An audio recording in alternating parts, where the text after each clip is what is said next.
pela chuva que cai sobre a terra. Que cai sobre a terra. Obrigada. Obrigado, obrigado, Jesus. Obrigado, Jesus, pelo amor que não morre, pela nova aliança que foi feita na cruz. Aleluia. Pela fé e esperança, pela vida eterna. Obrigado, obrigado, Jesus. Obrigado, Jesus, por esse amor, pelo amor que não morre, pela nova aliança que foi feita na cruz, pela fé e esperança, pela vida eterna. Obrigado, obrigado, Jesus. Obrigado,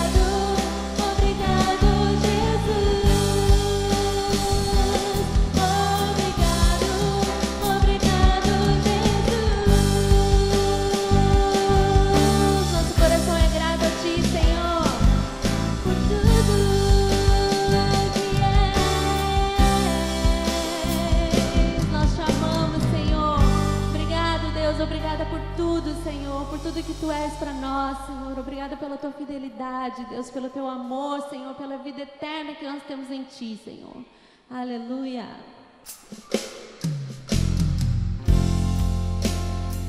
Senhor, continua sendo bom, amém? Você crê nisso?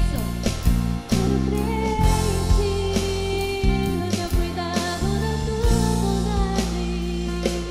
Um dia a gente aprende a confiar em um Deus que faz milagres, que ouve a nossa oração, que se faz presente aqui. Um dia a gente aprende a dar passos só de cada vez, mas sem duvidar,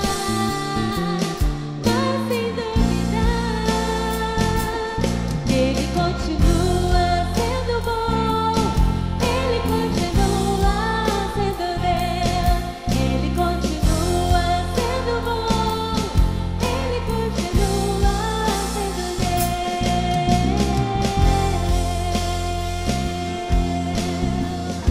Tu és maravilhoso, Senhor. Aleluia. Um dia a gente aprende a confiar em um Deus que faz milagres, que ouve a nossa oração, que se faz presente aqui. Um dia a gente aprende a dar passos só de cada vez. Eu não duvido, sem dúvida, Senhor. Ele continua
sobre nós, Deus, a cada manhã, Pai.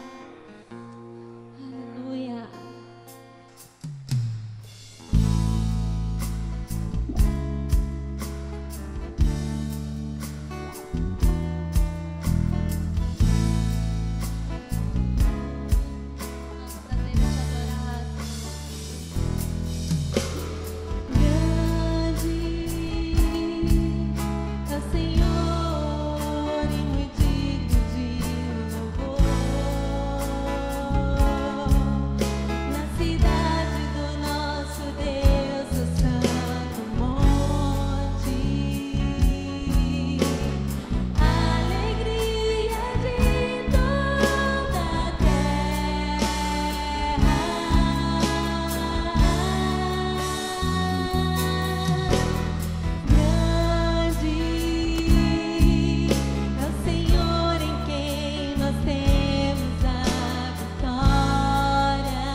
Sim, Senhor, nosso maior prazer, Pai, é estar contigo, Senhor, e saber, ó Deus, que podemos confiar, ó Deus, no teu cuidado, no teu amor, Senhor. Obrigada, Deus, por esse infinito amor, ó Deus, que nos amou de tal maneira, Senhor, a ponto de entregar o seu único filho, Pai, para morrer no nosso lugar, Senhor, e levar sobre si todas as nossas dores, os nossos anseios, Senhor, as nossas lutas, Pai. Nós sabemos, Senhor, que a nossa luta não é, ó Deus, contra a carne ou o sangue, Senhor, mas nós sabemos que o Senhor já venceu tudo por nós, Pai. Aleluia.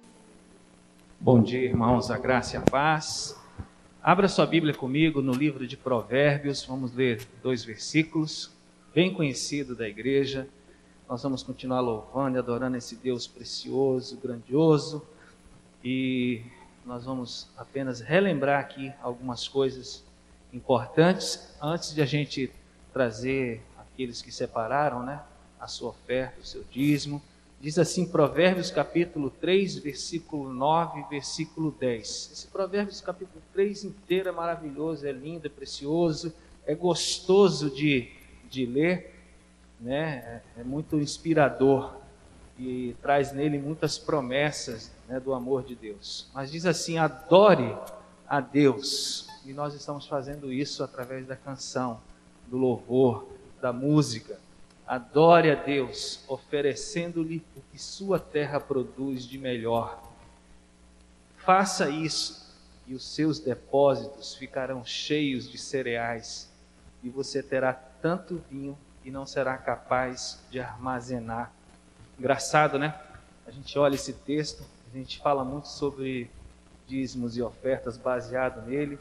E é isso mesmo, Deus disse que ao ser adorado não só pelos nossos lábios, mas pelas nossas mãos, como fruto daquilo que é o nosso trabalho, Ele se alegra e Ele nos garante, nos promete que vai cuidar da gente, vai ser o provedor da nossa vida. Então, aqui ele usa essa figura do ficarão cheios de cereais, porque era um período forte de agricultura, era assim que o povo sobrevivia, produzia e compartilhava parte daquilo que eles conseguiam, né, gerar em termos de trabalho. Hoje nós temos mais essa questão do dinheiro, onde a gente trabalha, recebe o salário e com base nesse salário, naquilo que a gente produziu em termos de trabalho, da recompensa que nós recebemos, a gente também adora ao Senhor com parte da nossa renda. Então a Bíblia ensina que existe uma coisa que é bem interessante, uma profunda conexão entre a adoração, entre o louvar, o exaltar o Senhor, o viver uma vida dedicada a Ele, isso é adoração, um estilo de vida que agrada a Ele. Existe uma conexão entre a adoração e as nossas contribuições, e a nossa forma como lidamos com os recursos, e a nossa generosidade.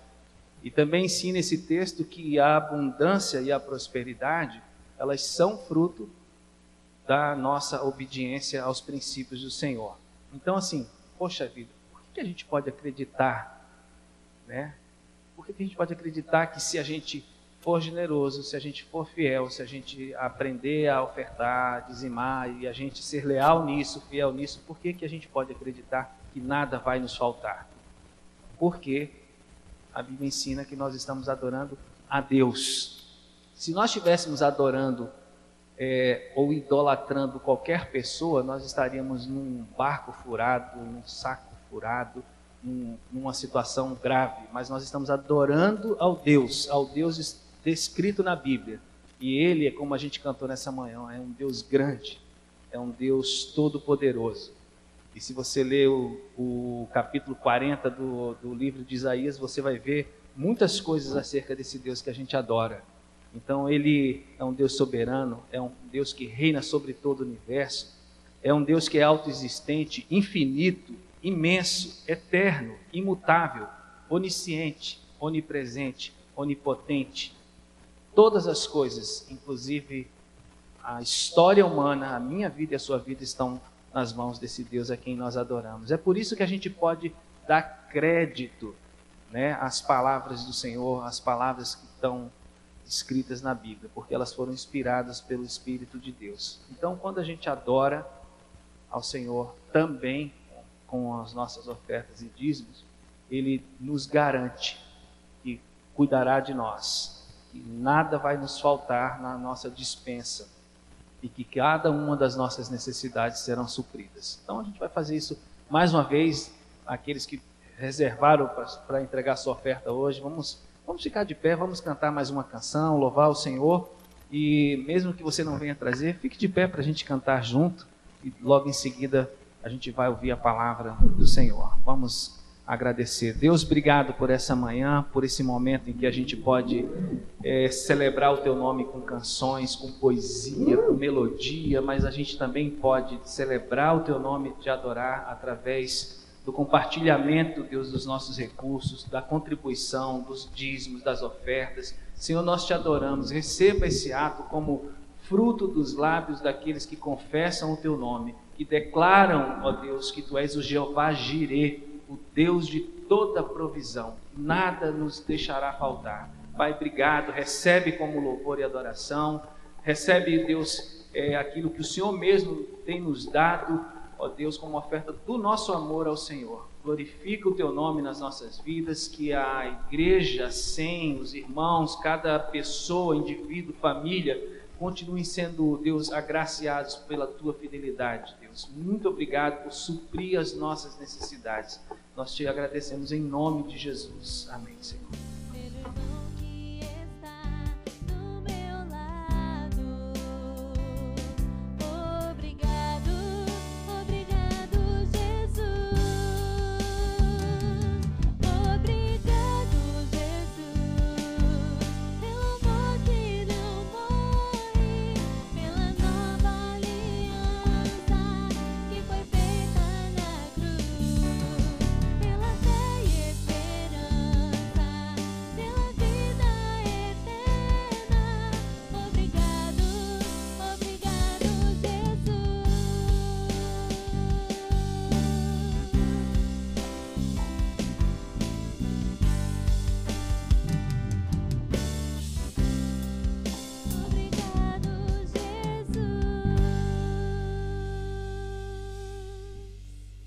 Graça e paz a todos.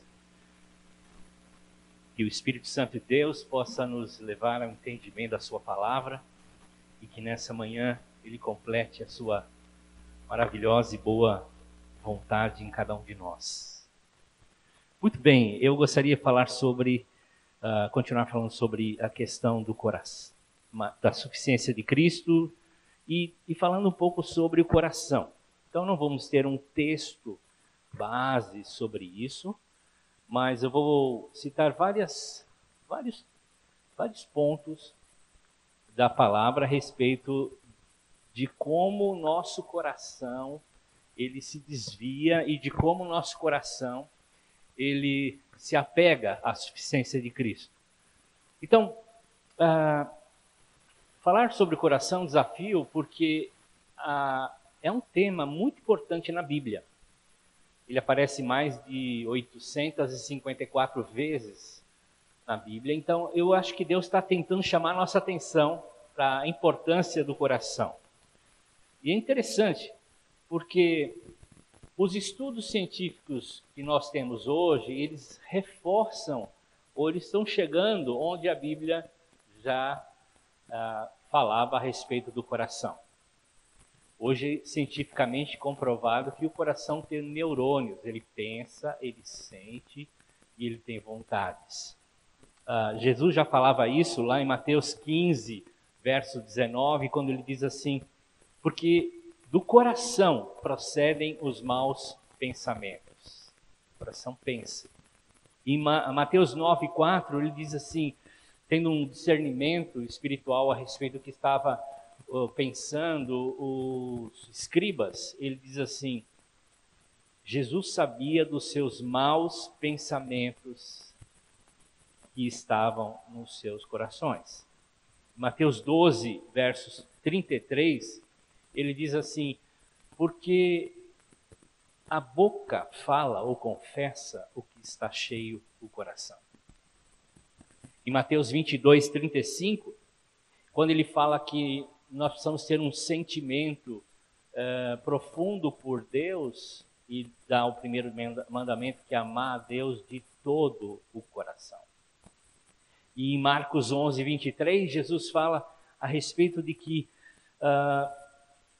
do coração procede a fé. Ele fala assim, eu asseguro vocês, se alguém disser a este monte, levanta-te e atire no mar, e não duvidar em seu coração, isso vai acontecer. Então, não só fé, não só sentimentos ou pensamentos e vontades nós temos no coração, mas ele leva a informação. Para que serve então o nosso cérebro? Para que serve nossa mente, né, aqui da cabeça? Ele processa o que o coração comunica a ele. O nosso cérebro processa aquilo que o coração pensa, sente ou deseja, e faz com que o cérebro, então, possa levar essas informações para o corpo, e o corpo, então, possa agir. Isso em tudo na nossa vida. Pense em algo na sua vida agora, que você tem vontade, ou que você está fazendo. Tudo vem do coração, tudo procede do coração.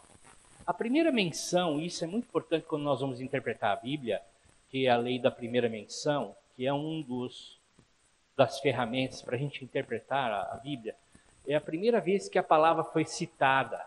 Então, lá em Gênesis 6, verso 5, Deus cita pela primeira vez, ou a palavra coração é citada pela primeira vez, e Deus fala assim: e viu que a perversidade do homem tinha aumentado na terra, e de toda a inclinação dos pensamentos, e a palavra ali também é imaginação, do seu coração, era sempre e somente para o mal.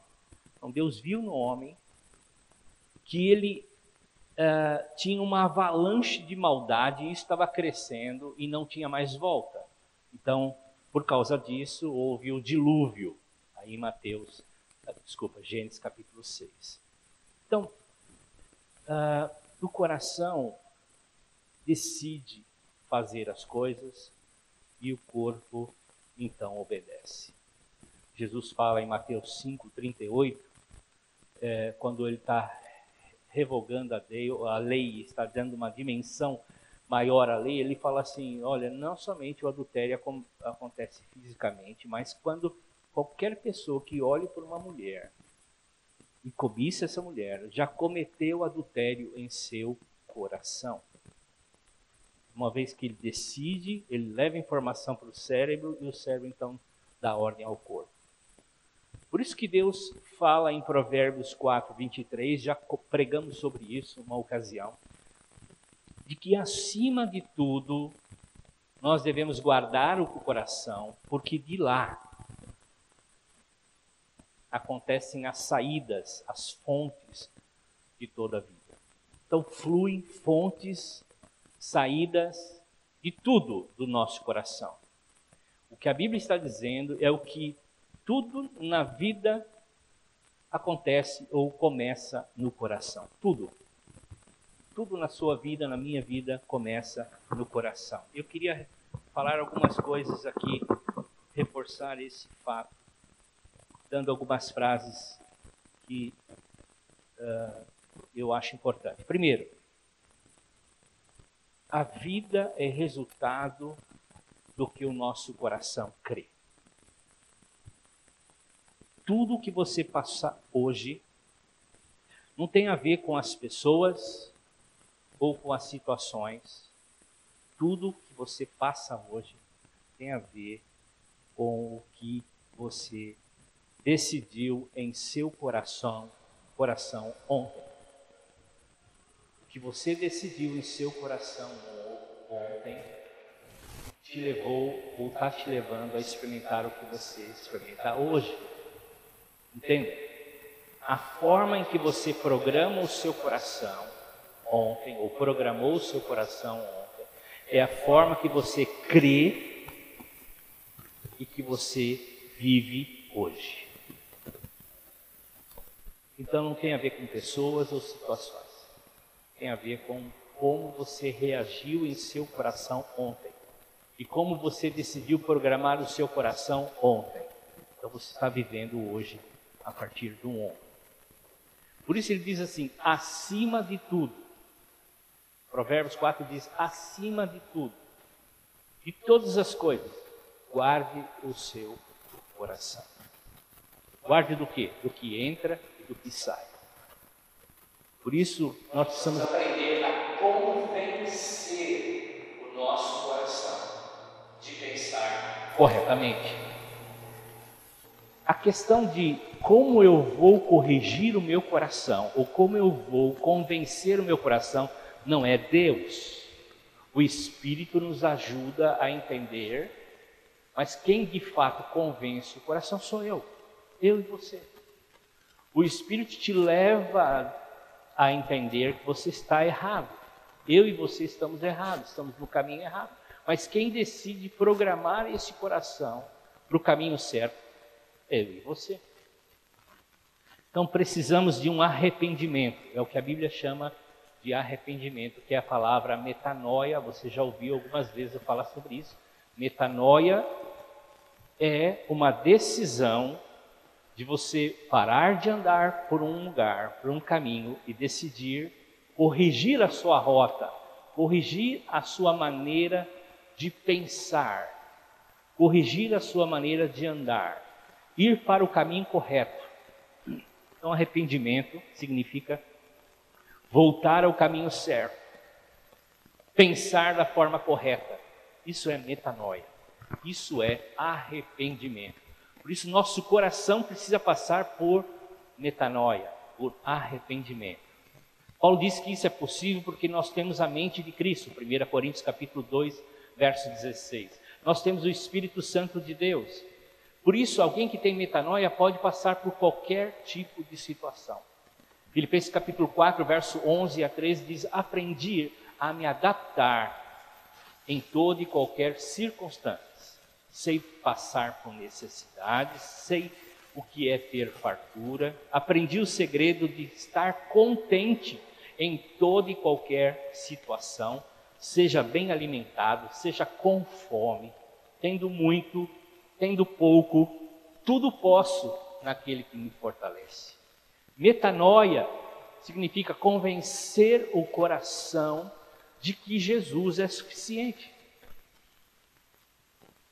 Isso vai te levar a uma metamorfose, que é derivada da mesma palavra, que significa mudança de vida. Mudança de vida. Paulo tinha esse entendimento, por isso ele podia dizer: eu sei passar por determinadas circunstâncias. Isso não me atinge, isso não me muda, porque eu tenho Cristo como o meu suficiente. Por isso nós precisamos guardar e cuidar do coração. Porque ele pode ser enganoso e terrivelmente perverso. Ele é enganoso, nosso coração é astuto. Nós temos ali um chapolim colorado dentro do coração. Ele é astuto, muito astuto. Ele nos engana, ele nos perverte. Jeremias 17, 9 a 10 diz: enganoso é o coração do homem. Quem pode entender esse coração? Quem pode conhecer? É perverso. Hebreus 3,12, quando fala do motivo pela qual o povo de Israel ficou no deserto 40 anos e morreu aquela geração, ele diz assim: irmãos, que nenhum de vocês tem um coração perverso e incrédulo e se afaste do Deus vivo. O nosso coração é terrivelmente enganoso e terrivelmente perverso. Por isso ele precisa de metanoia, de mudança, de arrependimento. Vamos ver agora alguns passos desse afastamento e quais são as atitudes necessárias para que a gente retorne ao caminho. Porque nosso coração é enganoso, nós podemos enganá-lo. Também não podemos enganá-lo. Tem muita gente que diz assim: eu creio que Deus vai fazer. Mas crê na sua mente, não no seu coração. Lá no seu coração ele está dizendo assim: você não crê nada. Não vai acontecer. Enganoso é o coração. Então vamos ver um pouco desse processo de afastamento. Primeiro, tudo acontece no nosso coração porque nós estamos com alguma falta. Por que nós nos afastamos? Porque temos faltas, principalmente emocionais. Por que nós nos desviamos? Por que nós nos afastamos da suficiência de Cristo? Porque temos faltas, e principalmente emocionais. Veja só, Deus não quer que a gente tenha e sofra faltas, ok? Isso tem que ficar bem claro. Deus não quer que a gente tenha faltas. A gente pode passar por faltas, como Paulo diz e enfatizou várias vezes no que nós lemos em Filipenses. Podemos passar por certas situações, mas Deus não nos criou para a falta, ok? Então, e quando passarmos por, precisamos encontrar em Jesus a suficiência, sempre, em todo instante. Então, vamos lá, porque temos faltas, Deus nos criou para viver com abundância. Essa é a primeira questão que nós precisamos reforçar. Quando analisamos a Bíblia a respeito da primeira menção, lembra da lei da interpretação da primeira menção? Vamos lá em Gênesis de 1 a 3 e vamos ver que Deus criou todas as coisas. Tudo. E depois criou o homem. O homem, quando foi criado, tinha tudo. Não havia falta de nada. Ele tinha tudo para comer. Ele tinha tudo para viver. Ele tinha a presença de Deus. Ele tinha tudo que você imagina. No mundo tem mais ou menos 400 mil plantas. 300 mil delas são comestíveis. Tem 60 mil árvores. Talvez tenha 10 mil que a gente possa comer do fruto. Pois bem, ele tinha tudo. Deus criou o homem com fardo. E esse homem, então, escolheu das 10 mil frutíferas que existiam no jardim, vamos colocar assim, uma que ele não podia comer, que nós sabemos a história. Então, Deus colocou à disposição do homem a abundância. E Deus sabe que se falta algo no nosso coração, nós vamos procurar em outras coisas. E não é no coração. Quando nós ouvimos do céu, nas escrituras, nós vemos que é um lugar perfeito, sem falta alguma. Não falta nada no céu. Se você ler Apocalipse 21 e 22, vê como eu creio que existirá uma nova terra, um novo céu onde esse homem habitará, vai ver que não tem falta de nada. Vai ver que tudo, o céu é completo. Então, Deus criou o homem para a abundância. Mas quando falta algo, o homem procura em tantas outras coisas e não naquilo que supre todas elas. Quando ele pecou, ele perdeu a sua suficiência e ele começa agora a tentar prover ou atender o seu coração com tantas outras coisas. A tendência do nosso coração é suprir a nossa necessidade com coisas, com pessoas que jamais poderão nos suprir. Jamais. Então, se a gente tem alguma falta, nós estamos em perigo. Estamos em perigo. Pessoas se casam por isso, tentando achar em alguém que possa supri-lo emocionalmente. Pessoas se divorciam por isso, porque não encontram na outra pessoa o suficiente emocional para se satisfazer. Então, nós precisamos corrigir nosso coração. Nós precisamos levar nosso coração ao convencimento de que Cristo é suficiente. Cristo é suficiente. Ele diz em João 10,10 que ele veio trazer vida abundante. Ele veio completar nossa vida. E a gente tem que convencer o nosso coração disso. Nos arrependermos de ter feito de outras coisas e outras pessoas a nossa suficiência, que nunca será, nunca de fato completará, e fazermos de Cristo o nosso suficiente. Ele é o nosso suficiente amigo, Ele é o nosso suficiente matrimônio, Ele é o nosso suficiente em tudo. Tudo. Embora a gente viva hoje com sombras, né? O que são sombras? Tudo mais que não é Cristo. A gente assim mesmo tem que fazer com que Cristo seja o nosso suficiente. Nada e ninguém nesse mundo vai levar a sua vida a ter a suficiência de Cristo. Porque Ele completa tudo em todos, como nós falamos na última mensagem. Jesus veio fechar o parênteses aberto por causa da rebelião, a tentativa do homem em suprir coisas fora de Deus. E Jesus veio então fechar esse parênteses na história e levar as pessoas ao entendimento de que Ele é suficiente. Quando Ele deu o grito na cruz, tetelestai, está consumado, Ele está dizendo, eu sou o suficiente.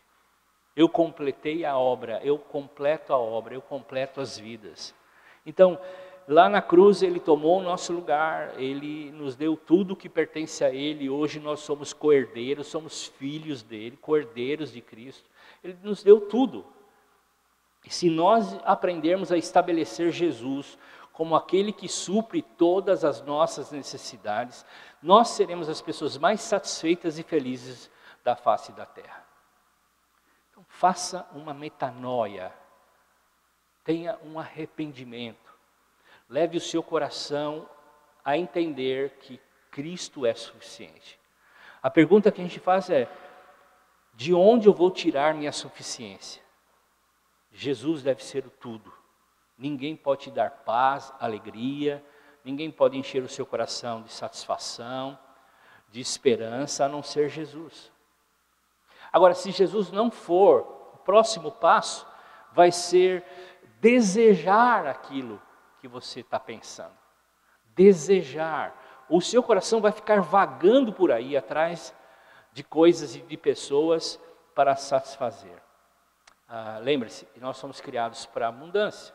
Então, se há alguma necessidade, principalmente emocional, nós vamos tentar supri-la. Então, você e eu, nós somos criados para depressão. Não fomos criados para alegria.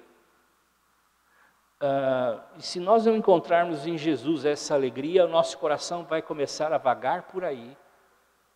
O nosso coração vai começar a buscar por aí suprir essas necessidades. Talvez o seu coração vai buscar no dinheiro, talvez o seu coração vai buscar num trabalho, talvez o seu coração vai buscar em compras, talvez o seu coração vai buscar na comida, na bebida,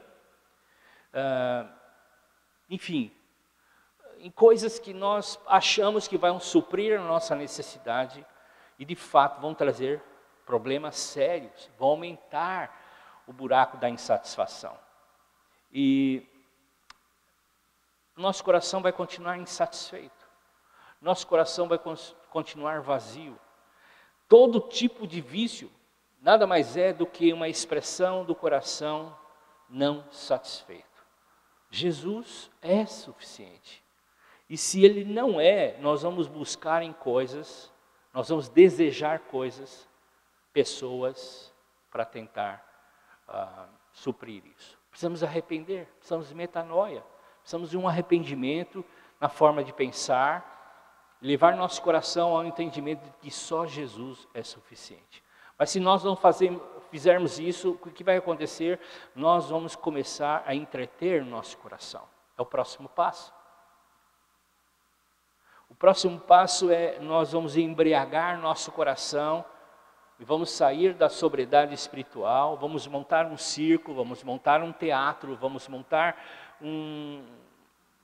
alguma coisa com poder, com dinheiro, com pessoas. O nosso coração não vai parar, pois nós escolhemos uma direção que não é Jesus. Nosso coração vai se entregar até encontrar algo que não seja Jesus. E nós nunca seremos supridos, porque a suficiente está em Cristo. E se nós não temos Ele como suficiente, não nos arrependermos, não mudarmos a nossa mentalidade do coração, nós daremos o próximo passo. Nós seremos consumidos por aquilo que nós estamos buscando. O que é ser consumido? Nós vamos ser consumidos pelo sexo, pelo poder, pela pornografia, pelo orgulho, pelo desejo de reconhecimento, pela bebida, comida, enfim. Como sabemos que isso está acontecendo? Porque o seu primeiro e último pensamento será essas coisas. Esse será o seu objetivo, para satisfazer a sua ausência de paz, ou de alegria, ou de satisfação. E nós pensaremos nessas coisas todo o tempo. Se Jesus não for o primeiro e último pensamento, alguma coisa está no lugar dele. Nós precisamos nos arrepender, precisamos de uma metanoia, precisamos voltar ao caminho correto, que é ter Cristo como suficiente. Porque se nós não fizermos isso, o próximo passo será desfrutarmos disso. E nós vamos agora lutar, porque nós temos o Espírito Santo de Deus, nós vamos começar a lutar contra o pecado. E vamos ver, isso é pecado, isso está me roubando as minhas energias, isso está acabando com a minha vida. E vamos lutar com essas coisas, para nos livrar dela. E sabe, esse será o seu principal objetivo da vida, lutar contra o pecado. Esse será o seu principal, também a sua principal frustração, porque você não vai conseguir vitória contra o pecado pelos seus próprios esforços. Jamais. Então, você dará um passo para frente e 2 para trás. Por quê? Porque entenda que Cristo já destruiu e já nos libertou completamente da nossa natureza pecaminosa. Romanos 6 e Romanos 8, leia lá, você vai entender. E nós não precisamos mais lutar contra o pecado. Nós precisamos deixar que o Espírito Santo de Deus viva a sua vida em nós. Nós precisamos tomar posse pela fé daquilo que Cristo já fez na cruz do Calvário. Ele já destruiu o poder do pecado. É o que João diz em 1 João capítulo 2, verso 1. Meus filhinhos, eu escrevo a vocês para que vocês não pequem. O João está dizendo que a normalidade da vida cristã é não pecar. E o pecado é uma exceção na vida do cristão, mas não é a normalidade. Por isso que ele diz, se caso vocês pecarem, vocês têm um advogado que intercede junto ao Pai, Jesus Cristo, o justo. Precisamos convencer nosso coração de que Cristo é suficiente. É suficiente para tudo, inclusive para o nosso pecado. E ele já resolveu a questão da natureza humana, da natureza pecaminosa lá na cruz. E nós precisamos tomar isso por fé. E se nós não fizermos isso, o próximo passo é nos entregar ao pecado. É o síndrome da Gabriela, né? Eu nasci assim mesmo, vou morrer assim, pronto. Não tem jeito. Eu tenho esse vício, eu não consigo lutar contra ele. Eu tentei parar muitas vezes, não consigo. Eu tentei e não consegui. Então, eu vou me entregar a isso. Isso vai te destruir, isso vai assumir todo o seu tempo, as suas forças, vai consumir tudo isso. Nem Deus pode libertar aquilo que você ama. Nem Deus. Somente a atitude de arrependimento do seu coração, onde a gente pede para Deus, me tira disso, me tira daquilo. Mas de fato o que precisa acontecer é um arrependimento do seu coração. E uma atitude de voltar ao caminho certo, fazendo de Cristo o suficiente. Deus te deu uma escolha, um livre-arbítrio, de fazer dele o suficiente ou fazer das coisas de outras pessoas o suficiente. É o que o primeiro casal fez lá no Éden. Deus deu lá 10.000 árvores para eles comerem, comendo um fruto. Dá para cozinhar bem, né? Uma comida por dia, 10.000 comidas, né? 10.000 dias. Pois bem, eles foram escolher a árvore que não era para ter comido. Não era para comer. Então, o nosso coração vai buscar ser consumido por essas coisas. Nós temos um livre-arbítrio, uma livre escolha. Então, Deus jamais violará o nosso coração. Nós precisamos levá-lo a um entendimento, a um arrependimento, a uma mudança de mente. Nosso coração precisa mudar e fazer de Cristo o suficiente. Muito bem, nós precisamos reconhecer que nós permitimos que isso se tornasse o tudo na nossa vida e não Jesus, e nos voltarmos a Ele. Senão, o próximo passo será justificar aquilo que você está fazendo. Veja, você vai encontrar versículos bíblicos, você vai encontrar conselhos, você vai encontrar livros, você vai encontrar pregadores que vão te ajudar a reforçar aquilo que você está passando. Ou seja, vão te encorajar a continuar fazendo o que você está fazendo, porque você vai arranjar uma justificativa. Eu peco por causa disso, eu peco por causa daquilo. Eu faço isso, eu me separei ou me casei por causa disso. Há sempre uma justificativa, como o Adão diz, é a mulher que o Senhor me deu, Senhor. Ou como a Eva, foi a serpente que o Senhor colocou aqui no jardim. Então a gente vai encontrar versículos bíblicos, pregadores, mensagens que vão reforçar o fato de que nós precisamos ser gananciosos mesmo, nós precisamos ser orgulhosos mesmo, nós precisamos ser rebeldes algumas vezes, nós precisamos amar o dinheiro, nós precisamos ficar no vício mesmo, nós precisamos de autoafirmação, nós precisamos, enfim, tudo isso. Se a gente não mudar, nos arrependermos, passarmos por um processo de metanoia, convencermos o nosso coração que Jesus é o suficiente, e esses passos vão nos levar mais distantes de Deus. Veja, Deus não nos criou para que a gente tenha falta de nada. Falta espiritual, emocional, material. Foi assim que Deus nos criou. Ele quer suprir cada uma dessas necessidades, mas Ele quer suprir.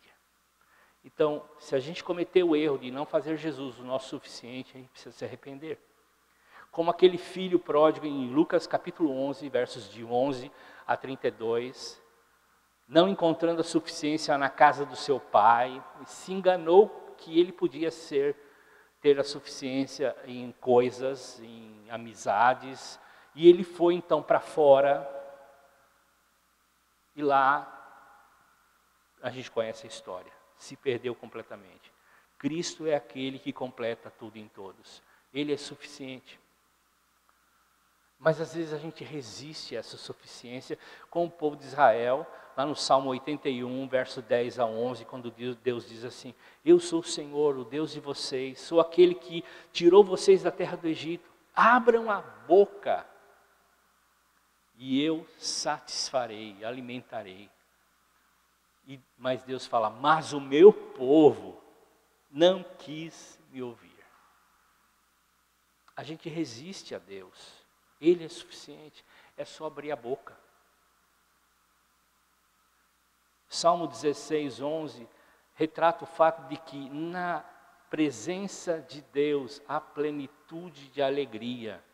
Na tua mão direita está o prazeres, satisfação para sempre.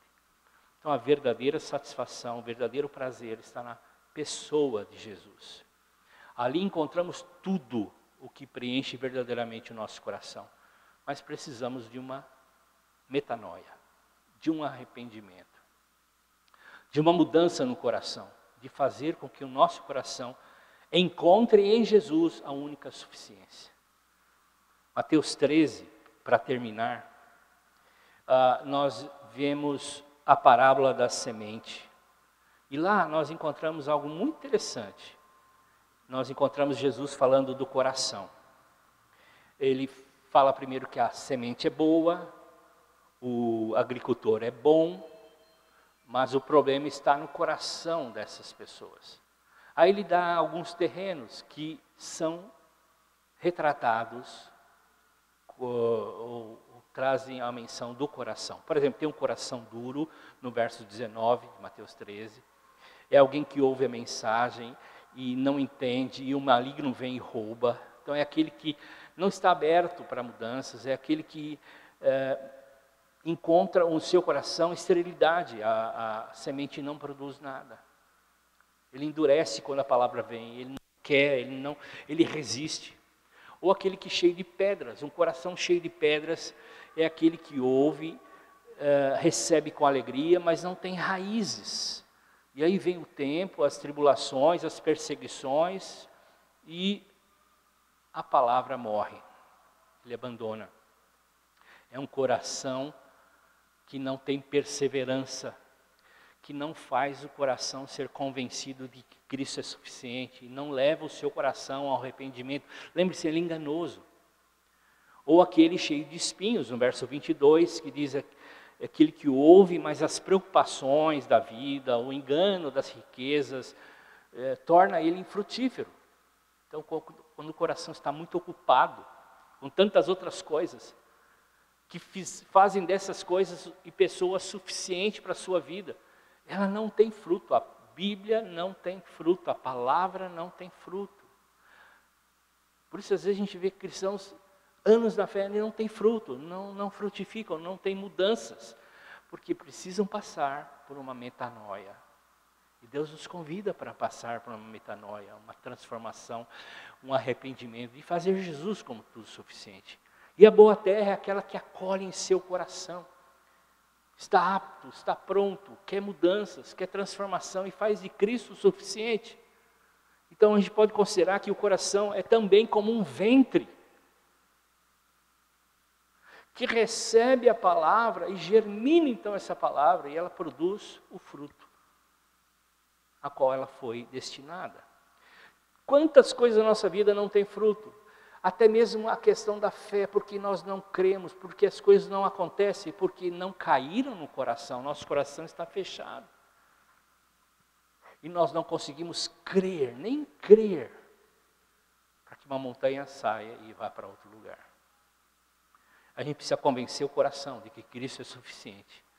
E assim o nosso coração será satisfeito e frutífero em tudo que Deus tem para nós. Vou parar por aqui.